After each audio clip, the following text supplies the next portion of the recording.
Hey, it's Chris from retrosession.org. This is episode 13 of Step into Bliss. I started to record earlier, and I'm going to use what I recorded. I wanted to talk about self-care as self-sabotage, but I got maybe 20 minutes into it, and I don't know. It was going well, but I really feel like talking about another topic, so I've actually picked up, moved from my house where there's certain kinds of noise. We're in Dayton, Ohio, and it is not the quietest place. Sure, when you're not recording a podcast, our neighborhood is extremely quiet. If you just live there and you're going about your daily life and maybe even meditating or watching TV or listening to music or just sitting quietly, it's a quiet place. But when you're recording and using a mic that has some sensitivity, it picks everything up. And suddenly you realize how noisy life is. So I moved over to my office in Kettering, Ohio. It's just south of Dayton. And now I have a different kind of noise. So I don't have the weed whackers and the sirens, because we live around the corner from both a police station and a fire station. Now it's just constant traffic noise. So I'm trying this and we'll see how this turns out. I can hear all the traffic noise right now, but I've learned quite a bit about audio. Not much in the scheme of things, but for me, I've learned quite a bit. And I should be able to pull out the traffic noise. I'm hoping that it isn't a distraction. Please let me know if you notice it. I would love to hear from you. You can reach me, and I probably don't say this enough. You can reach me at chris@retrosession.org. Chris, C-H-R-I-S, at retrosession, retrosession.org. Should be a link on my podcast page, though I'm not sure how that works on various platforms. But just let me know. I'd love to hear from you. I'm going to start another piece of housekeeping. I'm going to start uploading these as podcasts to YouTube Music. I guess it's a different process than for other podcast platforms, which is why I haven't done it yet. I do use YouTube Premium myself, which is the service that doesn't have any ads. Pay for it every month. We get music through it.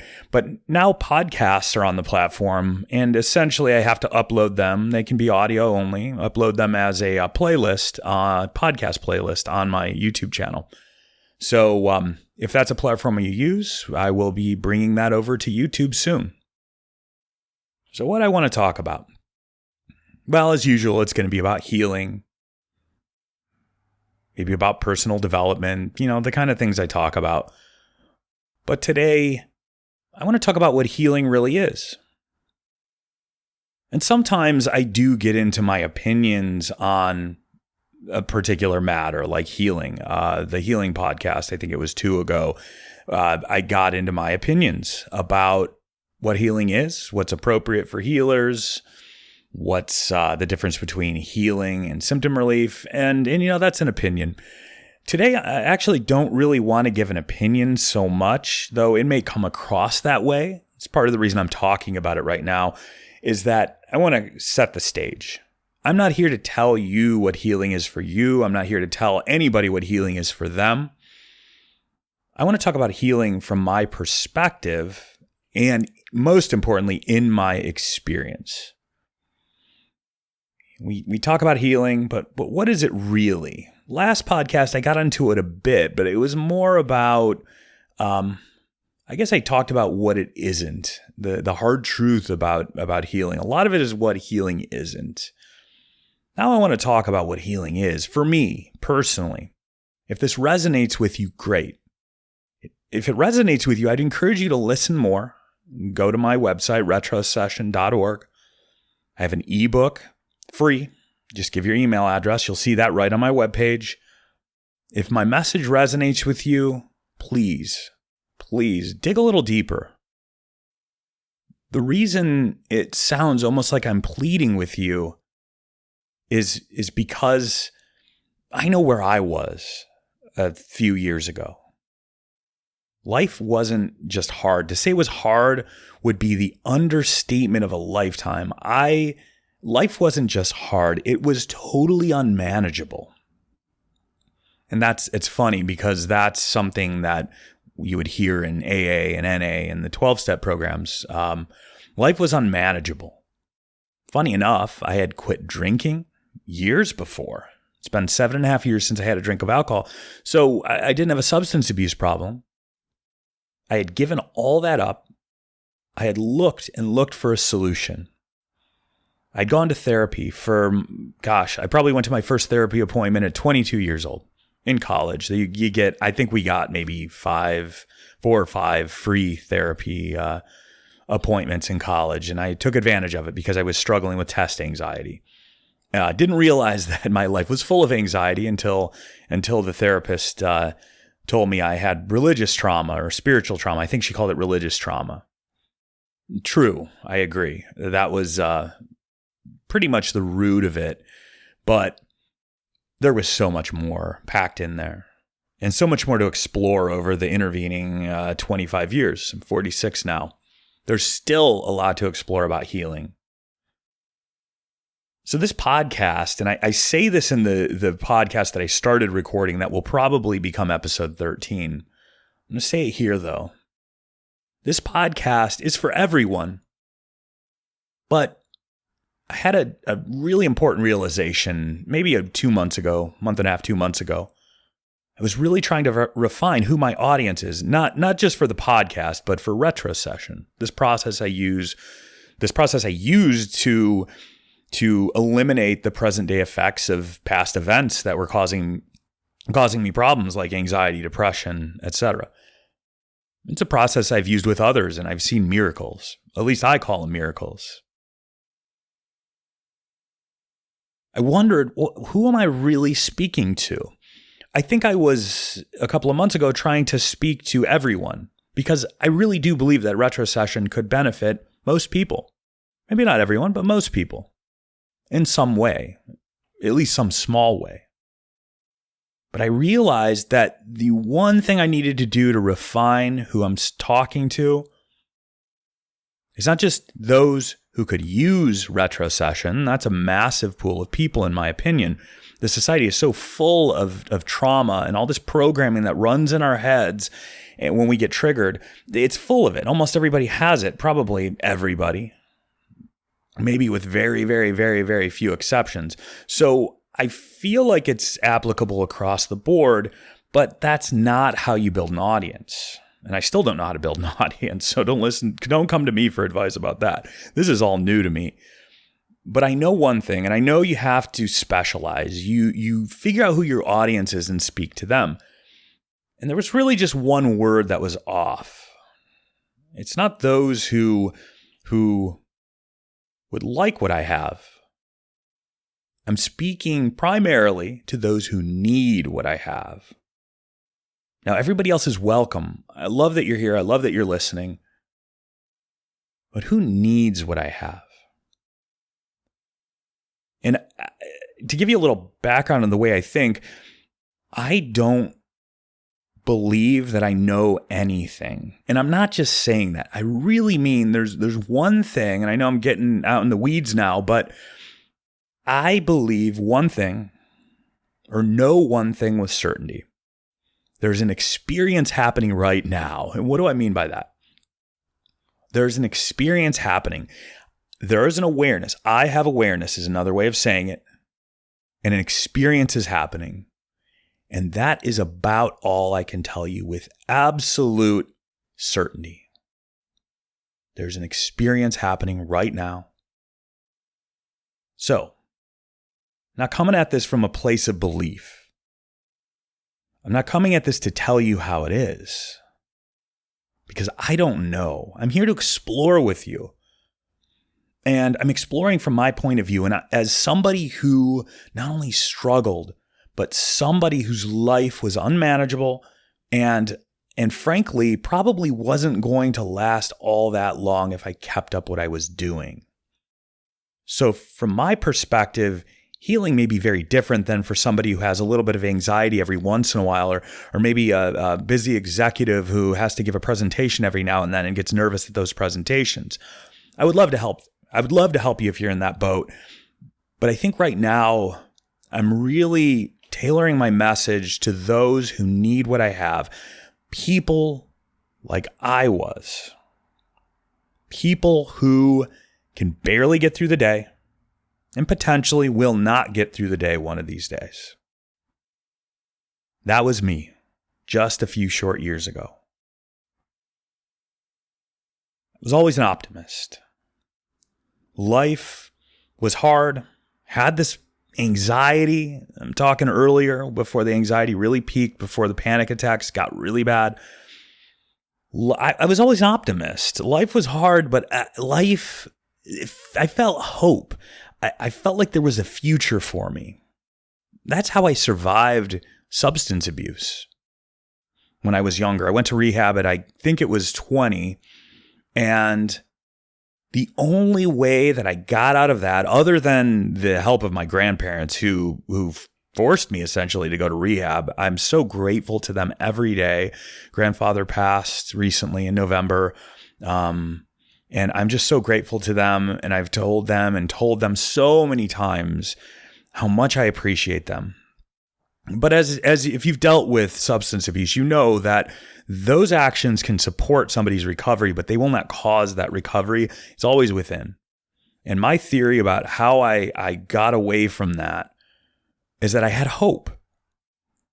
I knew there was something else I wanted out of life, but the anxiety, the depression, the fear was so strong. I was looking for an outlet, and I found that outlet. It was a terrible choice, but it was an outlet nonetheless, drugs.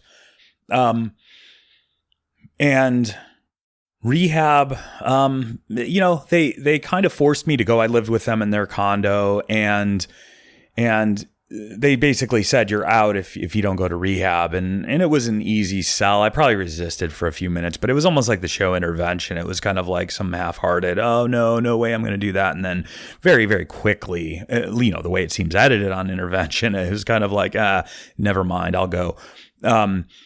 And I resisted. Rehab, I would say 2/3, 3/4 of rehab at 20 years old was kind of wasted on me. Not really, but in a way it was kind of wasted on me because I didn't think I had a problem. Well, did I? No, I knew I had a problem. I just didn't think it was for me. The methodology they were using, the 12 steps, the powerlessness, it didn't really resonate with me at the time, but when I say that, I mean, it didn't really resonate with me as an addict, somebody who is thinking from that place with zero clarity, somebody who had been high as often as possible up to that point for 3-4 years. So it wasn't using for a very long time. But I want to take a step back for a second. I'm not saying the only reason I recovered was that, but going to rehab, going through the 12-step program, and I specifically went to AA, though I didn't have an alcohol problem at the time. My sponsor was big about going to AA instead of NA because of the way the programs operate. But anyway, I digress. But everybody in recovery or who has recovered has something inside of them that wanted that. Nobody's ever going to recover if they're forced to, unless you keep them locked up for the rest of their life. That doesn't seem like recovery to me. But anyway, inside of me, deep inside of me, I had this hope for the future. Even at that time, what seemed like it couldn't be worse. A time that was just, I was essentially at times homeless, not when I lived with my grandparents, but I had been homeless. I've slept on sidewalks. I lived in my car for a little bit until it got towed, and then I have nowhere to go, walking all over, trying to find somewhere to go. It was a little bit of a nightmare, but that frankly was not even close to the worst time of my life. Not even close. But anyway, I kept going because of this optimism, this feeling like something better was around the corner. Unfortunately, things only got worse from there. Sure, there were some positives. Went to college, really started to expand my mind and learn and actually probably physiologically recover from the abuse. And so there were some real high points. Don't get me wrong. It wasn't like my life was just a downward spiral. But there were some ups and there were some downs. I guess all that was to say I was pretty optimistic for most of my life, and then that changed. I had no hope. Wouldn't have believed it was possible all those prior years, even in rehab. Never would have believed that I would give up hope. Could have believed a lot of things. Could have believed I'd be dead from the substance abuse, but I never would have believed I would have dropped my optimism. But you know what I did? I was desperate. Life was unmanageable. The anxiety was eating me alive. I did what I could. I had some coping mechanisms. At the end, I was going to hot yoga. One time I took 3 power yoga classes, so 95 degrees, 3 hours of power yoga in a row. I ran 30 miles for fun in quotes. I ran 20 miles at a time for fun by myself. Never ran in a race. Thought that I just liked running. But it wasn't. Looking back, I realized, I'm a natural runner. I enjoy it. But I was running like that because what would happen is if I go run 30 miles, and this is after never having run more than 20, run 30 miles, you're going to sap so much energy from your body that there's nothing left for the anxiety. So I'd probably go to bed and sleep for hours and hours after that, and probably wasn't very active for the days that follow. But the nice thing was the anxiety had died off. So I was coping sometimes. Eventually, none of that worked. Running didn't work. Meditation didn't work. Been meditating since I was 19. Meditation didn't work. Nothing worked. I was hopeless. I was helpless. Then I discovered retrocession. And this episode's not necessarily directly about retrocession, but it is the process I used to heal myself. So I'm not going to talk directly about what retrocession is. There's other podcasts. There's the website. There's my YouTube channel is a great place for that. So you can always go check that out, retrocession.org. But right now I'm just talking about healing. So to let you know where I was coming from, I was desperate. Felt alone, hopeless, helpless, panic attacks daily. Severe anxiety, depression. Depression would come and go, but near the end, it was just constant depression, constant anxiety, constant panic attacks daily.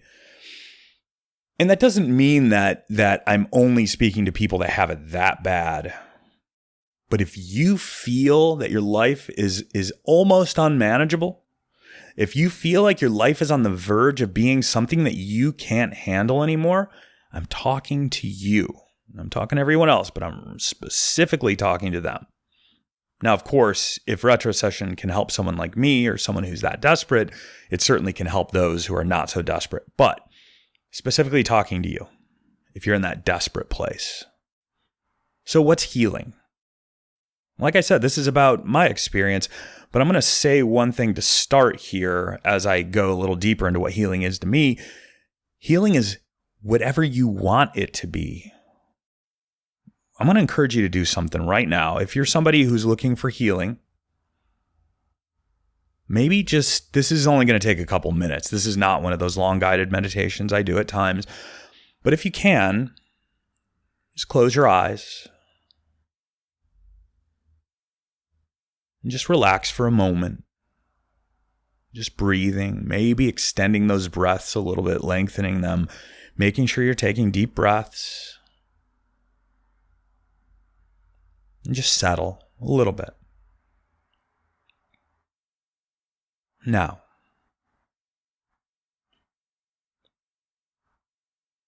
what would a miracle look for you when it comes to healing? What would a miracle look like for you? I don't want you to be realistic. I want you to really let go of preconceived notions. I want you to think about what a miracle would look like for you. Not just enough, not what you think, that's manageable. That's something that I can actually achieve in this lifetime. What would a miracle look like for you? And we're talking about mental health, talking about peace in your life, anxiety, depression, suffering. What would that look like for you? Maybe you pause this and you write it down. I would encourage you to do that, actually. If you're looking for healing and you're struggling, pause. Just start to write.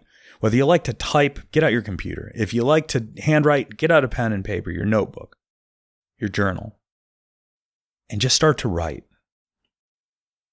And when you're ready, come back and we'll continue the conversation. I really mean it. Obviously, you do what you need to do or want to do, and if you're driving, clearly not for you. Really dream big. And even if you don't turn it off, dream big. Just something you come up with quickly in your head. What would life look like? What would life feel like? What would it be like to wake up in the morning? What would it be like to close your eyes at night if you were fully healed? Doesn't matter what fully healed means to anybody but you. What does that look like? Well, that's what fully healed means for you. And I don't know whether that's attainable. I don't know what you've decided was a miracle for you. And I don't know what's attainable. I'm not trying to tell you I do. But that's what's important. What kind of a life do you want to live? And that's why I give all these caveats and say this isn't about this is not me telling you what you should do so much as telling you what I went through, expressing how terrible it was, and then that there's hope. If I not only survived but thrived after coming through that dark place, 40 years of darkness, you can too. Now, whether what I'm talking about here or retrocession, whether that's for you, I don't know. But I know healing is possible because I've been there myself.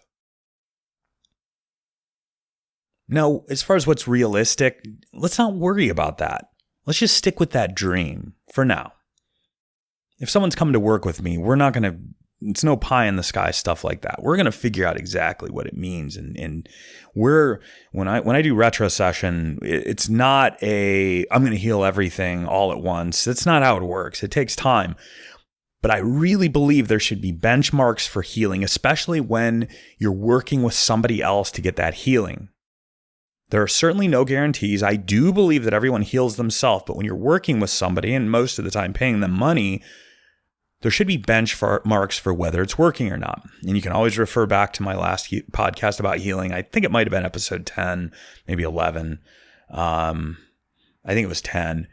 That is where I talk about, how to choose someone, how to spot the red flags. But anyway, there should be benchmarks. So I'm really just talking about what my benchmarks are.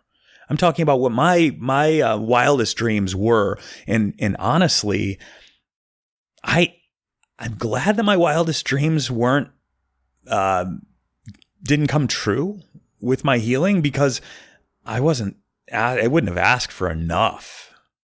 And I want to tell you that as well. If you wrote something down or you came up with what your idea of a miracle is, I don't know what it is. Maybe you did throw everything in the kitchen sink at it. But for me, even my wildest dreams were nowhere near as beautiful as what life has become. And I want to throw it out there. It's not because I have money. I don't. Not wealthy. I do have a beautiful, amazing life.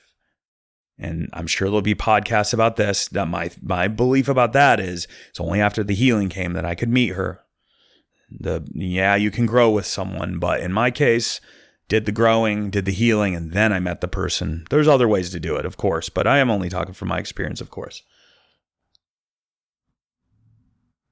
But for me, where I am now, if I use that as the benchmark of healing, just because I don't know where I would go beyond this, life is good. Even when things are tough or should be tough, even when things should create suffering and discomfort and unhappiness, It just doesn't happen anymore. I'm at peace. Somebody was all messed up. Everything I told you about 5 years ago, total mess. Absolute bottom a person can get to and still be alive mentally. Now, of course, I didn't have physical issues. I didn't. There's many things worse. So I'm not trying to say that I had it the worst anybody could have it, but short of dying, I had it about as bad as I can imagine. As far as depression and anxiety go, of course, there's other challenges that somebody can have mentally, and I'm not, like schizophrenia. I have not experienced that. So I'm just saying, as far as depression and anxiety goes, I don't know how much worse it could have been, and maybe it's possible. And now, I guess the easiest way to say it is, there's no suffering. Doesn't mean bad things don't happen. Doesn't mean I don't feel emotions. But I'm not suffering. Never suffering. I don't find myself needing life to be different than it is. To me, that's the healing I want. You may have a very different definition. It's beautiful. Mine's no better. But for me, that's what I want. To be satisfied, to be happy, to be joyful, to accept, no matter what. So this is a good segue into the emotions. I'm going to be really clear here. Healing for me is not losing my emotions. And I have been told that before in my capacity doing retro session. Is there anything you can do so that I stop feeling? If you are there, I hear you, I understand, I have been there, but that is not healing. In my opinion, my experience, it would not have been healing for me to shut off. The opposite of healing. Now, sometimes shutting down for a while is necessary. Sometimes that's the only way that would have gotten up and put one foot in front of the other. Shutting down was necessary. But for me, that is not healing by any stretch of the imagination. That's a pause. What I want and what I experience is feeling my emotions to the fullest, whether joy, whether anger, frustration, boredom, though that's not one I struggle with much. I want to feel those emotions, really feel them without distractions, without me trying to blunt them, change them, without trying to insert things in between me and them, addiction, in other words, without trying to hide from them. I just want to experience the emotions. But to me, healing is what happens after feeling the emotion. I don't cite studies very often, and I'm recording this. I'm not going to shut it down and tell you who it is. I actually wrote a blog. You can go to the website, look at the blog. You'll find, or no, I take that back. It's not in the blog. It is in the free ebook that I offer on my website. It does reference, and there's a link actually to the researcher that did this study. But it was found that the initial emotions that we feel in particular situations last about 90 seconds. And now here's where I'm taking it. This is not necessarily from that. Everything else that happens after that is me being triggered. Now, I'm not condemning anybody for being triggered. I've been there.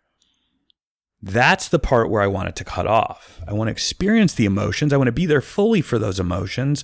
But what I don't want is for the programming to kick in. And I use that terminology a lot, programming. They're the programs that run in our minds that cause us to act, the programs that tell us what to do.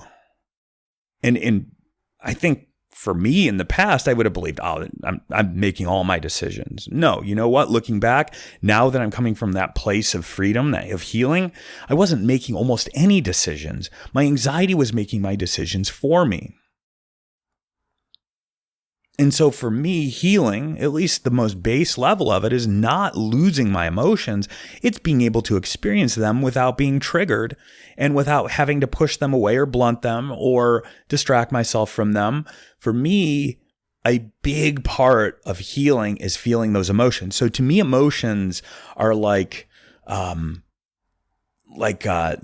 color of in a painting, or the beautiful sound of the strings in a symphony, or it's an essential part of life. It loses so much. Sure, there are black and white paintings that are beautiful. Let's just say shade in a painting, the sound of strings in an orchestra, the beat in rock music, hip hop. It's essential. It's what gives life its beauty, its color. So feeling those emotions, not feeling like I have to run from them, that to me is so important. What else is healing about? Feeling my emotions, making decisions. Now, all of us, myself included, 5, 6, 7, 10 years ago, would think of myself as pretty independent, make all the decisions myself, I think for myself. Looking back, I don't think that's the case. What was happening was I had habits, or as I like to call them, programs that would run. This situation reminds me of this other situation, and so this is the decision that I'm going to make. It felt like I was making the decision, but if I look back, it was kind of an inevitable thing that I was going to do. It's hard to see it when you're in it. But here's a great way to find some of those moments, the more extreme versions of that. And these are the extreme versions. I think this happens on a much deeper level and happens more often than we usually realize. But here's extreme examples. Have you ever said anything you didn't mean? Have you ever, in your opinion, overreacted to a situation? Someone said something, some offhanded comment, and it ticked you off to no end. Have you ever had a reaction that just seemed too extreme, that came out of nowhere, something that you didn't even have time to think about? It wasn't just anger, but it was anger that didn't stop. The original emotion, anger, that's one thing. But when it's triggered, when the anger triggers something, or a situation triggers something that also brings up anger, that is a very distinct feeling. But not just the negative, so-called negative emotions or challenging emotions like that, like anger. What about love? I don't know if everyone identifies with this, but I certainly do. Those times when I was younger, met someone, puppy love, I think you call it. The obsessive kind of love. Oh, this person is the solution to all my problems. Now, probably few people are thinking exactly that. I'm just speaking from, looking in the rearview mirror at my life. Oh, finally, this is going to fix me. But you know what I mean if you've been there. Thinking this next person is the one. And then crashing and burning. That is programming. Now, sometimes we resist the programming, but I would think most of the time we're not. And sometimes resisting the program just means that another piece of programming has taken over and it's running the show. And I really believe that most of my life I was running on autopilot, thinking I was making decisions. The way I see it now, I was justifying decisions that were made by my programming after the fact. So, I don't know. A simple example, just pulling it off the top of my head. If there's plenty of times this happened. So I meet someone new, I'm excited about it, but I had that nervous energy, that honestly anxiety about it, because I felt like this was it and can't screw that up. Or, I wouldn't want to lose this. This is a great feeling. Wow, I feel good. I don't feel anxious. I don't feel depressed. It really would. It was a drug, honestly. Relationships were a drug. And so the neurochemicals are firing, and then I got to make a decision. Let's just say it's after the first date. Should I call her tonight or should I text? Should I just like lay low for a little bit. Was I really deciding? I mean, this is an extreme example, at least in my case. Oh, heck no, I was not deciding. There might be situations where I forced myself to wait, but forcing myself to wait was one, delayed gratification. And so I knew I would call, and I could put it off just a little bit so I'd feel better about the decision to call. Don't want to be obsessive. But there are plenty of times the decision to call was made and then I justified it. So I'm going to pick up the call and, oh, she said to call, or, I made an excuse after the fact. And it always felt like I was choosing in that moment to do it. But sit with it for a little bit, maybe another time to pause. If you can find one of those situations, it doesn't have to be a romantic situation, but a time when it seemed like you're running on autopilot, really think back. And I think you'll find, if you're anything like me, that there were plenty of times when a decision was made. It's almost subconscious. I wish I could explain it in better words, but there was a feeling I would get where the decision was made, even if I consciously hadn't made it, and then I had to back my way in intellectually to justify that decision. Have you ever done that? That's what I'm talking about. Those are the big moments. Those are the easy ones. But have you ever done that in a subtle way? And we're not going to go deep into that. And there's some things I could guide you through that might help you discover those times. So this isn't always big. It can be very, very subtle, as much as where I decide to go eat. Not saying that where you decide to go eat is a problem, but it can certainly be run by programming. The way I speak to my loved ones can definitely, and probably often is, run by programming. The way I make decisions of all kinds, often run by programming. There's an awareness, but is there really autonomy? Am I really making the decision? So for me, real healing, let's call it total healing. I don't know if there's such a thing, but let's just call it total healing. Real healing for me means that I am making decisions all the time, not just most of the time, all the time. Now, I got to tell you, there was a point when the healing started, and I think I was just part of the way through it. And it felt like I was 7 years old again at 40, whatever I was, 43.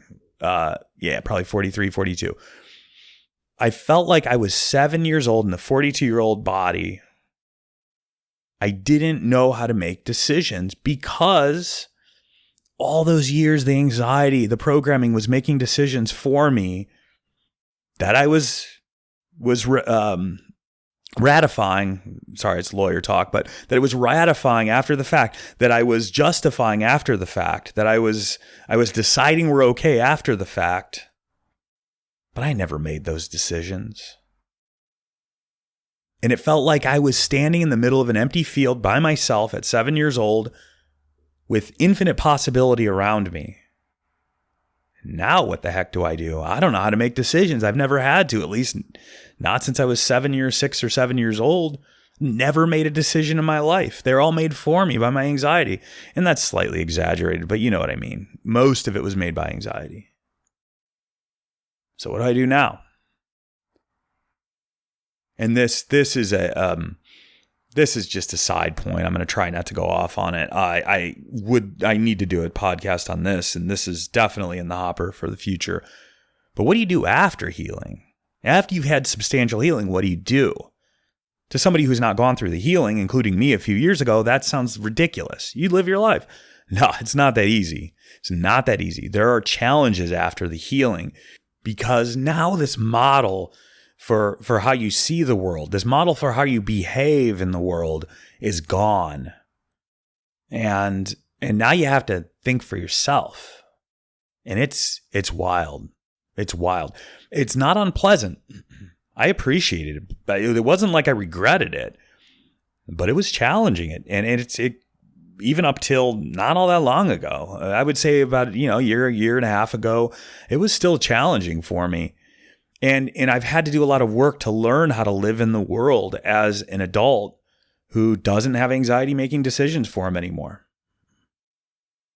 But So I guess the point of all that is it's not as easy as it sounds, and it's not exactly what it sounds like. If you're in the place where you're not healed yet, just know getting there is just the first part, and it's honestly, I think, a small part of being a human being is just getting the healing, and then the rest of the journey is just massive after that, and it's beautiful, and wow, I feel so fortunate to get to make that journey. One of the last therapists I worked with, I think he worked in positive psychology, so I'm just talking off the top of my head. I have no deep understanding of positive psychology, but I went through marital therapy with him, and he said that his job in the beginning was to get us to zero. We're not going to make positive headway, but to get out of negative territory. And so that's what I'm talking about here. For me, healing was first getting out of negative territory to just plain fine, I guess is a good way to put it. So now I'm at square one.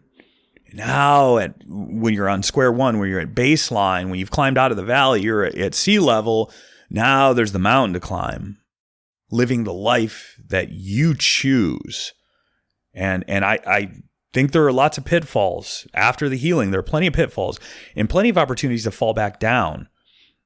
Not necessarily by like rekindling some of the old things that were healed, because to me, and I'll talk about it in a minute, real healing is permanent.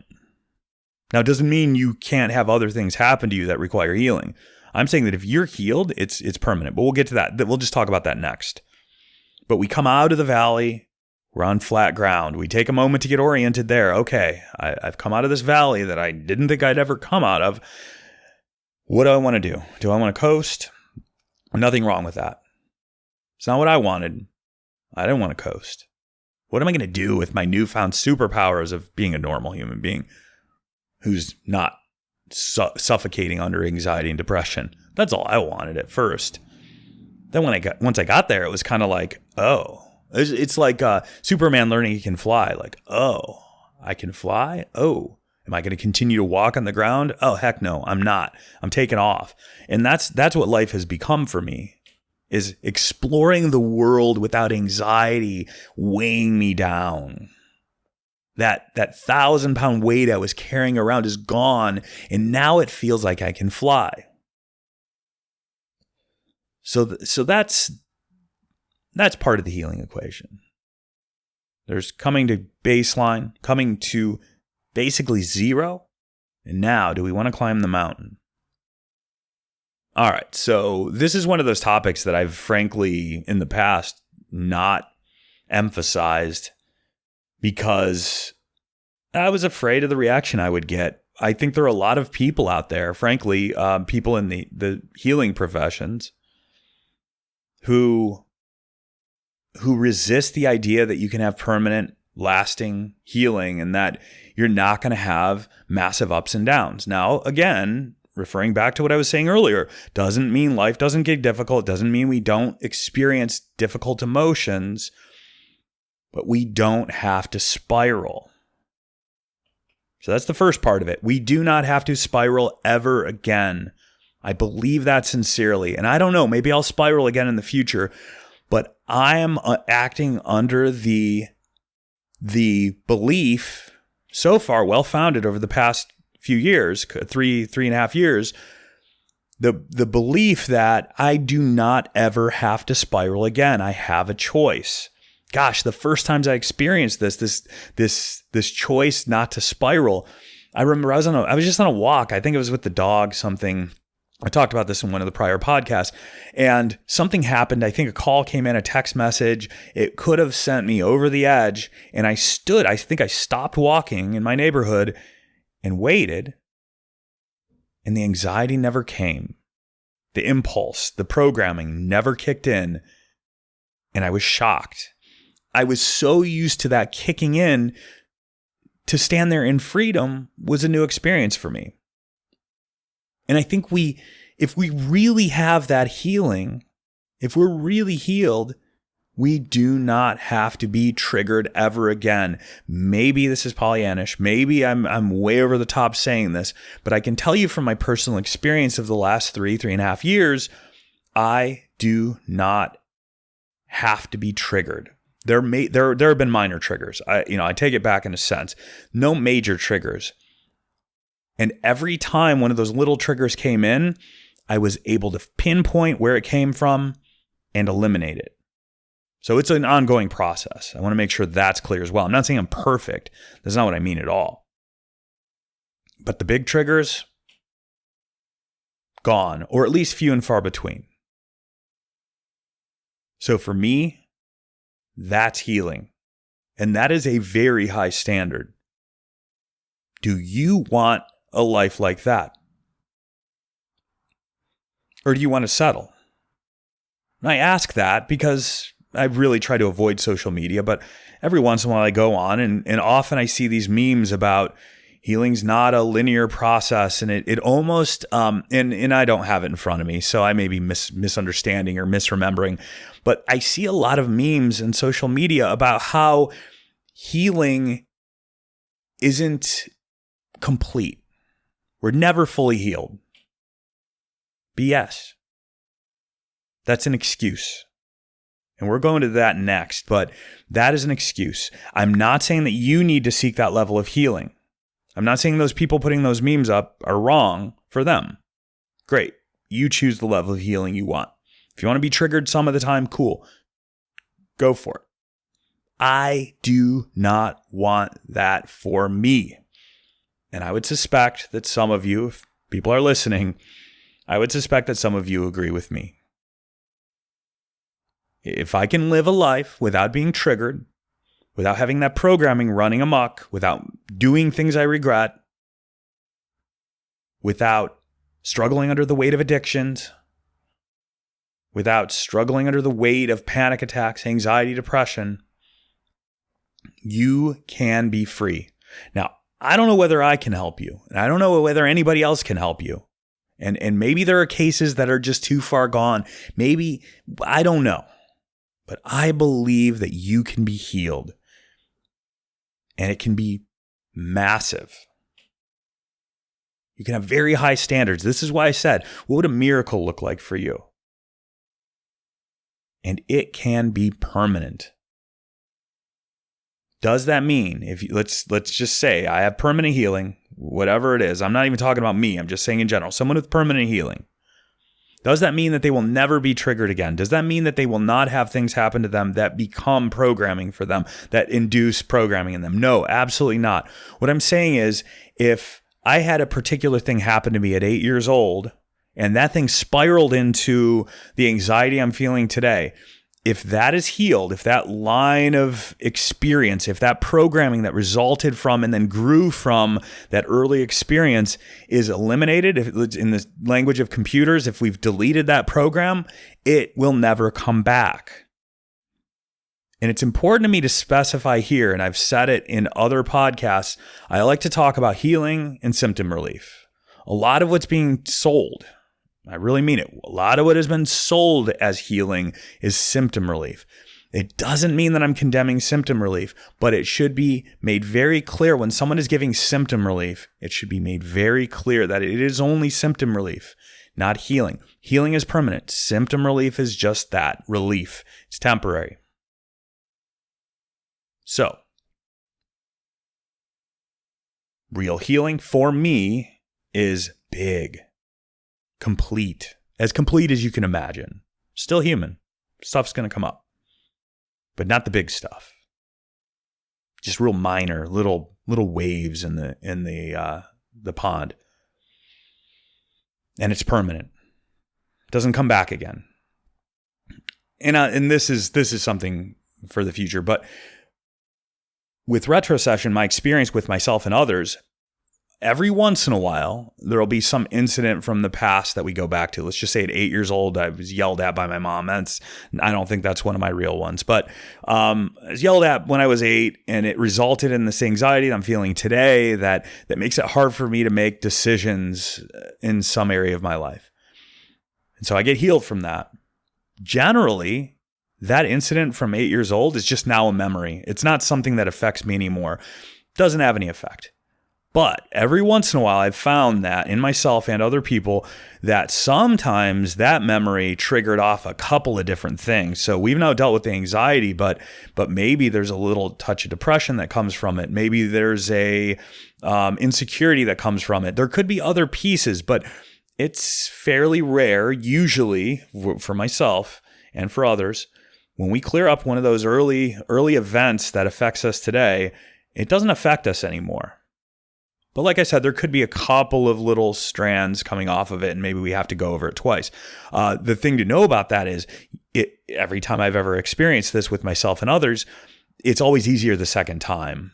And it's always more subtle. The effects are more subtle after that. We usually, or every case I can think of, we always get the big stuff first. And then sometimes there's some stragglers. No big deal. We get some stragglers.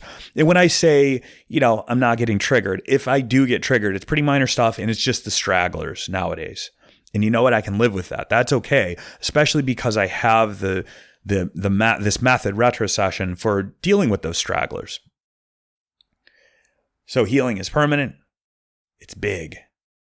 It can be beyond your wildest dreams. And for me, I wouldn't settle for anything less. Healing is also all-encompassing. I don't just feel better. And this takes us back a little bit to the symptom relief stuff. But if I've really healed, my whole life changes. Doesn't mean my life becomes perfect overnight. Like I said, first part of the journey, getting to zero, is it's the hard part, but it's just a small part of it. So my life could still be a mess after getting through the healing, the initial healing. But still, it should affect every area of my life. It has affected every area of my life. And it's not because I went into it expecting it to affect every area of my life. I just wanted to stop suffering I wanted to stop the panic attacks. I wanted to stop feeling crushing anxiety that I would do anything to eliminate. I wanted to stop feeling so depressed that I didn't want to get out of bed for days on end. But you know what happened once the healing happened? Even before it was complete, even as just the beginning of it, everything changed in my life. And then a while, I guess, I don't know, a year and a half after, I guess it would have been 2 years after the healing, I met my wife. And I've never experienced a relationship like this. Didn't set out to get the healing so I could find the perfect partner for me. But you know what I did? My performance when I had a job, when I had a full-time, 9-to-5 job, took it on while I was totally unhealed, hadn't even started the retrocession journey, and worked there through the healing. So it's great benchmark for what was happening in my life is that job. And there were times when I had to call off work because I was so depressed or so anxious in the beginning. Still got a promotion. In the midst of that second job, I worked in 3 roles at this job. I think it was in the midst of the second role that the healing happened. So even in that role, I got to see before and after. I was a salesperson. And before, I found ways to do my job and make the calls, and the anxiety, it made it hard, but I could do it if I forced myself. I needed to make money. But once the healing happened, especially the healing, the healing that took away the procrastination, that was game changer. Started to win awards as a salesperson. It just got easier. Did I set out to become a great salesperson by healing? Absolutely not. To the extent that I was a good salesperson, I became a good salesperson because I didn't have the baggage that I'd been carrying for almost 40 years. I didn't have that baggage anymore. And naturally, I was working at my full or almost full capability at that point. Now, all the things I knew about sales, I could implement them. And frankly, maybe the biggest area of my life that was affected that I did not set out to change through the healing, that was my spiritual life. I said it in one of the earlier podcasts. I was an absolute atheist. And I'm not telling you need to change that if you're an atheist. That's not what this is about. And not everybody's healing is going to have this kind of effect. I don't know. In my case, it did. As soon as the healing happened, there was a feeling there was something more at play. Something more than just the stuff I see in front of me, the things that are coming in from the senses. I now call it God. But I started to open to that after the healing happened. And then over a year ago, had a spiritual awakening beyond what I can even describe here. Probably do a podcast about it. But I had a spiritual awakening beyond what I can describe here. And my life will never be the same. But that didn't come before the healing. That didn't cause the healing. That came because the healing opened up space in my life for that. So if you're not worried about spirituality, cool. Let's just skip through that. But I'm letting you know, if you are somebody who is a Christian and you don't feel the presence of God in your life, you're a committed Christian, you don't feel the presence of God in your life. You believe in Jesus, but your life is still a mess. I don't know for you, but by reference to the way this went for me, once that healing comes, watch out. Because your relationship with God is going to get deeper. And that, if there's any hesitancy in my voice, this is a good thing. Didn't plan on talking about this, but I'm going to do it anyway. So if you're an atheist, you're happy as an atheist, cool. You can always just fast forward a little bit. But really surrendering to God. Really surrendering. If it's easy, for me, it's not surrender. It's never easy. It's like jumping off a cliff. And that wasn't possible for me before the healing. So that's the point of all this. If you feel stagnant spiritually and you think you have some healing to do, watch out. You may start finding all that stuff you've read about in spiritual books, what you've heard from ministers, priests. All that stuff starts to make a heck of a lot of sense when the healing comes. So, all-encompassing, changes every area of your life. Gosh, exercise. I like I said earlier, I was running like a maniac, or I was lifting weights like a maniac. That was the last thing I did. I was skateboarding like a maniac, doing all those things. Athletically, I'm not going to come here and tell you I suddenly became a high-level athlete. In fact, I was more of a high-level athlete before the healing because I was so driven by my anxiety to overdo it and work out too much, frankly, and get too good at things and take bigger risks, that I was performing at a very high level athletically, especially in my 30s, but even in my 40s. And what happened is I got the healing and I no longer felt like I needed to do that. Now I was working out in a healthy way.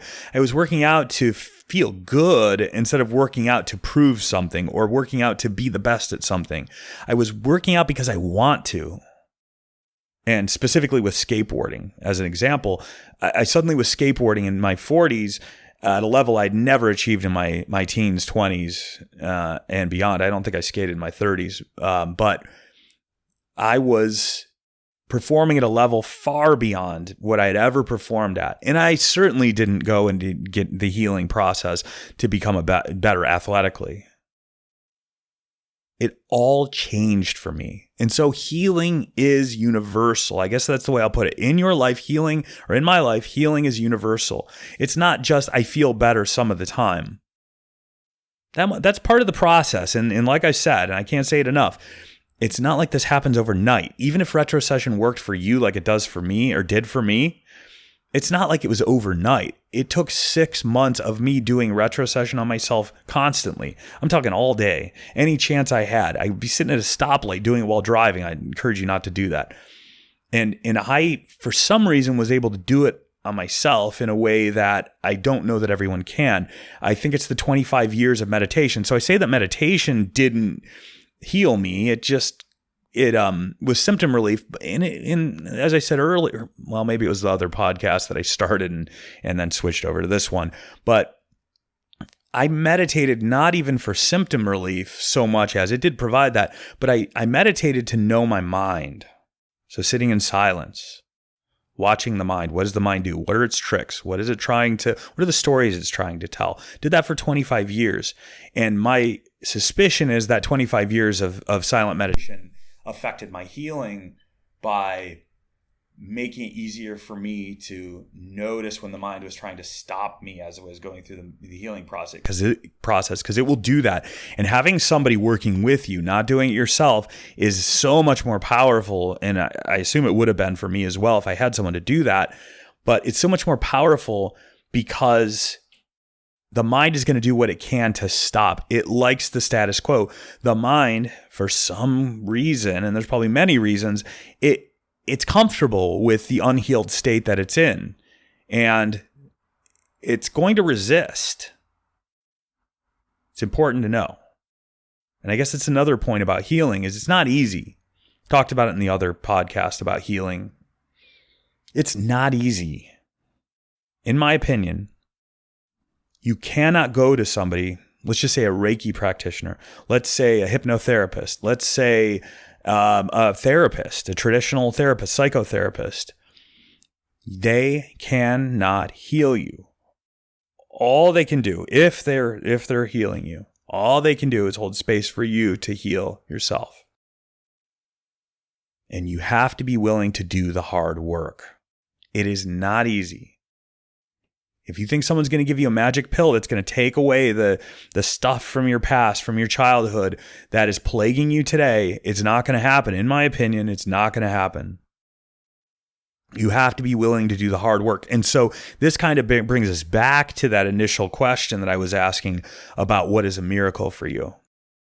Well, this kind of tempers it a bit, because know that if you want to get that big healing, equal and opposite reaction, you're going to have to do the big work. And it doesn't necessarily have to be like long work. That's another misconception about healing. It doesn't have to take a long time. Maybe that'll be the next point that I make here. I'm working without an outline today. It's another long one. But it is hard work. So let's make that point now. I think I said enough about that. Healing doesn't have to take forever. It doesn't have to be a 25-year process. I know people who've been in therapy for, 50 years or 45 years, and they're still messed up. Healing does not have to take 45 years. It doesn't have to take 20 years. It doesn't have to take 10 years. In my case, it didn't have to take a year. For me, because I was able to work intensely with myself, like I said, maybe because of all that experience sitting silently with myself, I don't know. Maybe I'm lucky. Maybe God's hand touched me and he wanted me healed. I don't know. But it doesn't necessarily have to take a long time. But then going to my prior point, healing quickly, that rapid, radical change requires rapid, radical surrender on your part. That is the part, and I probably should have led with this. Just kidding. But the biggest thing that you can take away from this is what I'm talking about now. The level of healing you can expect is going to require a consummate level of surrender. If you want big healing, you got to surrender big. What does that mean? We don't have time to go into that today. And this podcast is already well past the time mark I expected. I always expect these things to be about a half hour, and a lot of them are. But when I let go and just start talking, when it's on my heart and I don't have notes, it'll go on for, well, we're almost at the minute and 5 minute mark. And I feel like it's going to go a little bit longer. But it requires the work.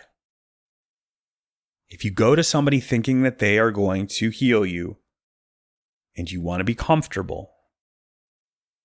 My opinion. So now I'm giving my opinion. I guess I said I wasn't. I am.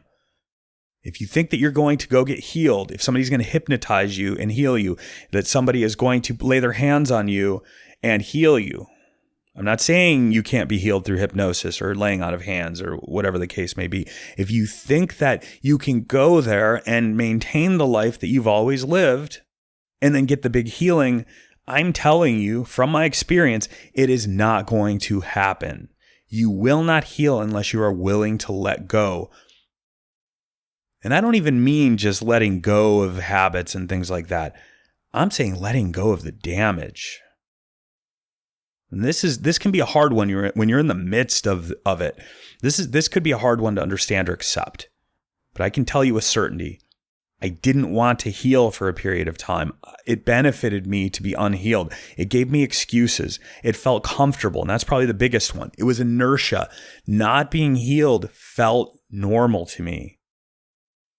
And I had to sacrifice that. It sounds crazy. I had to sacrifice the comfort of being unhealed. In a way, anxiety never felt comfortable to me. So anxiety was something I would have done anything to get out of. And that's probably part of the reason that I did get this radical healing. It's because the anxiety was so unpleasant. Those panic attacks were so unpleasant that I was desperate and had to find a way out. And thus retrocession was born. The depression, on the other hand, the depression felt comfortable. And I think I know people that the anxiety feels comfortable in a way for them. It seems that but I don't know. I'm not in their heads and I've never asked them. But it seems that they're more comfortable with it. I was never comfortable with the anxiety. It never felt right for me. I hated it with a passion. But the depression, man, there were times it felt like a warm, melancholy blanket wrapped around me. And it was painful. Don't get me wrong. It didn't feel good, but there was some part of me that liked it. So you have to be willing to let go, surrender that. I mean, that's kind of the easy one in a way. Even if everybody experiences that, I don't know if everybody experiences that, but even if everybody experiences that, that's the easy part because you're giving up something that's really difficult. But that's not all you're surrendering. There's so much more. So this is no laundry list by any means. I'm just kind of giving you some of the highlights. What if you have to surrender, or what if you will surrender? Maybe it's not a have to so much, but what if healing means that you can no longer shop every weekend and feel like it's fulfilling to you? I see it all the time. People that shop as their hobby. That's okay. Not condemning it, whatever. Not me. But that's not the point here. Probably talk about materialism at some point, but not this time. What if it no longer feels good to go buy new stuff? What if getting drunk no longer feels good? Some of you may be excited about this, but there may be some who are like, well, what if hanging out with the friends you used to hang out with, who you drank with or who you shopped with or who you did this or that? It doesn't matter what. That's not the point. What if it no longer feels right? What if all your friendships die out as a result of your healing? I'm not saying that's going to happen. This is a thought process that I lead people through early in the retrocession process, very early. What if? What are you willing to give up? And it's not that I'm saying you have to give these things up. I'm saying, what are you willing to give up? I got to the point where I was willing to give up anything, almost anything. Very few exceptions. I would have given anything up to heal. It was the crushing weight of it. It was just too much. It was my life or all this stuff. So it was fairly easy calculus on my part. I can die, struggle until I die. I can feel terrible every day of my life, or I can just give some stuff up, surrender. So I surrendered. So I don't know what you have to surrender in particular, but what are you willing to surrender? Maybe even pause here. What would you be willing to give up? What are the limits? What would you not be willing to give up? What about your way of thinking? What about a sense of superiority that you feel over certain people? Does it feel good, right? If you feel like you're smarter than other people, it can feel really good. If you think you're prettier or that you're better at making money or any of that. That's just an example. What if you have to give that up? Is it worth it?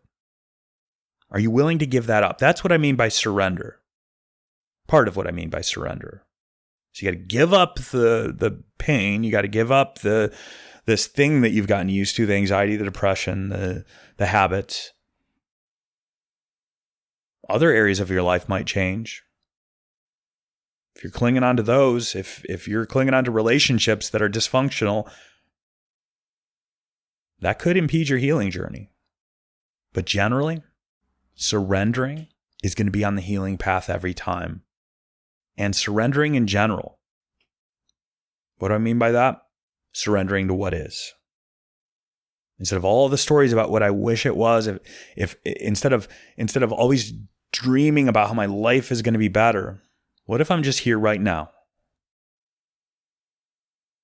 Surrendering to what is right now. It doesn't mean I don't make plans. It doesn't mean I don't dream. But what if I'm just here right now? Now is the moment. Now is the time for the healing. What if I just surrender to right now? It's essential in the healing journey. If you're unwilling to surrender to right now, if you want to continue to tell the stories from your past, to tell stories about your future, if that's important to you, especially from the past, healing is going to be an uphill battle. But to the extent that you can just let go of all that, the past, the future, be here now, surrender to what is, what I'm really saying is, when you can accept that you are not in control, that is when space opens for real healing. You're not in control now. You're not in control in the past. You're not going to be in control in the future. For those suffering from anxiety, this can be the crux of the issue. Anxiety, for many people I see around me, and certainly for me, anxiety is the need to control everything. And guess what? Yeah, you might have a little bit of control over this and that. But in general, you have no control. You were born. You're going to die. You're going to have heartbreak. You're going to have negative experiences. You're going to feel anger. You are not in control. And I think this is the crux of it. That is what surrender is at the deepest level, acknowledging that you are not in control. And, in my opinion, the next level of surrender, giving up the desire to be in control. It's one thing to acknowledge that you have no control in any meaningful way. It's giving up the desire to control. And maybe even another step along that path is giving up the possibility of control, giving up the idea that there's a possibility of control, giving up the thought of control. Seeing things for what they are, responding, certainly. Making decisions. It's not like we're walking around aimlessly in the middle of the street. But recognizing that overall, you have no control. There's nothing you can do. Your life, you can have bad days. Things are going to happen that we're going to call bad. Now, there is something we do potentially have control over, though it's not as easy as just deciding. And that's where some self-help is just total BS. It's not as easy as deciding. We do control how we feel about things, how we think about things to some extent. But this goes back to programming.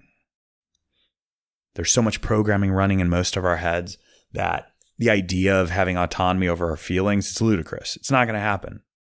Theoretically, sure. Get the healing and then find out what it means to have autonomy over your thoughts, your feelings, not emotions so much, but your feelings, the ongoing intention you approach the day with is maybe what I mean by feeling. The sensations in the body of being alive, like that, you have a level of control over that. Individual emotions here and there, no. The emotional arc of your life, absolutely. When you have the healing, that comes later. And so I'm going to wrap it up, but I'm going to reiterate it. This podcast is for people who want total healing. Whatever that means to you, it's not my definition. This is for people who are willing to leap off that cliff, to surrender, to let go, to trust, to have some faith that maybe it's possible. And I'm telling you, it's possible. And I know it, and I want it for you more than anything. I want to see that healing radiate out from this place to everyone everywhere, no exceptions. I want nothing more from life. And I don't know if I'm destined to be that person. But if I can, I want to give back, because what I've received, the healing I've received, is so far beyond my wildest dreams. For me not to spread it as far and wide as possible in the best way that I know how would be such a shame and such a waste of life. And so if there's anything I can do for you, please reach out. Chris@retrosession.org. You can send messages directly from the little chat box on my website. You can DM me on social media. Right now, I don't get enough DMs to get buried. Maybe, hopefully one day that's the case. But right now, you can DM me. I will respond. And of course, I'll be here doing this podcast. I intend for it to be every day. It's turning out to be every other day, maybe 3-4 times a week. And maybe I'll kick it back up to every day. It's challenging. But know that I am here for you. Whether you're listening, whether you participate in one of the online courses I'm releasing, whether we do individual retro session, whatever the case may be, I'm here for you. I believe in you. I know you can get that level of healing that you're looking for. I know you can do it. And if there's anything I can do to help, let me know. Until next time, this is Chris from retrosession.org. Have a wonderful, wonderful day.